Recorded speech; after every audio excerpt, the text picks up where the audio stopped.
இன்றே டவுன்லோட் செய்து உங்கள் ஃபேவரட் ஷோக்களை என்ஜாய் பண்ணுங்க. அப்பா கிட்டே கௌரவம் பாக்குறியா? அவ்வளவு பெரிய மனுஷி ஆயிட்டியா நீ? அவர் ஏதோ கோவத்துல 2 வார்த்தை சொல்லிட்டாரு, அதுக்காக வீட்டுக்கு வராமே இருப்பியா?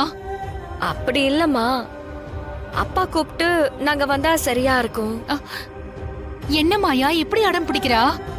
உங்க பொண்ணு தானே பெரியம்மா, நீங்களே சமாதானப்படுத்துங்க. இவகிட்ட என்ன சமாதானம் பேச வேண்டியிருக்கு? ஏய் கதிர் எங்கடி? சரி போன் போடு. அம்மா, நான் சொல்றதாம்மா அவரும் சொல்லுவாரு. நீ போன் போடு, நான் பேசிக்கிறேன். சரி சரி போன் போடு. சரி இரு.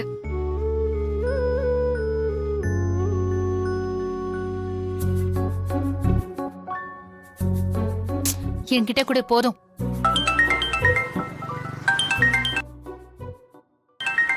சொல்லுதானா?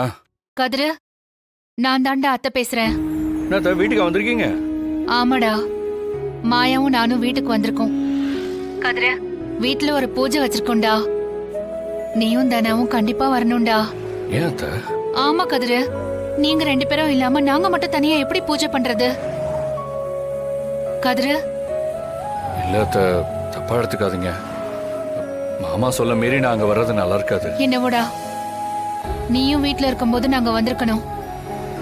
சரி, நான் உன்கிட்ட நேர்ல பேசுறேன். இன்னைக்குதான் முத நாள் வேலைக்கு போயிருக்கியாமே, கோட்டு சூட்டெல்லாம் போட்டுக்கிட்டு சிஎம் மாதிரி போயிருக்கியாமே. ஆமாடா, ஏன் உன் குரல் ஒரு மாதிரி இருக்கு? அங்க ஏதாவது பிரச்சனையா? அந்த புவனேஸ்வரி வேலையை காட்ட ஆரம்பிச்சிட்டா. முதல் நாள் வேலைக்கு வந்து நிற்கும் போதே வேலைக்கு யாரையும் வரவிடாம பண்ணிட்டா. இப்போ அந்த ஹோட்டல்ல எந்த வேலையும் நடக்கல, சமைக்கிறதுக்கு கூட ஆள் இல்லை. வேலைக்கு ஆளுங்களை தேடி ரோடா அலைஞ்சிட்டு இருக்கேன். ஐயோ, என்னப்பா சொல்ற? பெரியம்மா என்னாச்சு? என்கிட்ட கொடுங்க. என்னாச்சு கதிர்? இங்க யாருமே வேலைக்கு வர மாட்டேறாங்க மாயா. நிறைய பணம் சம்பளம் கேட்கறாங்க. கேட்கிற சம்பளத்தை கொடுக்கலன்னா மறுபடியும் பிரச்சனை பண்ணுவாங்க.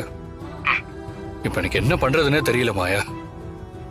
அதான் நான் உள்ளூருக்குள்ளேயே மாஸ்டர், சப்ளையர், கிளீனர்னு வேலைக்கு ஆளுங்களை தேடி அலைஞ்சுக்கிட்டு இருக்கேன். சரி ஓகே, நீங்க தனாவை பார்த்துட்டு கிளம்புங்க, நான் அப்புறமா பேசுறேன். வேலைக்கு ஆளுங்களை வேற தேடணும்.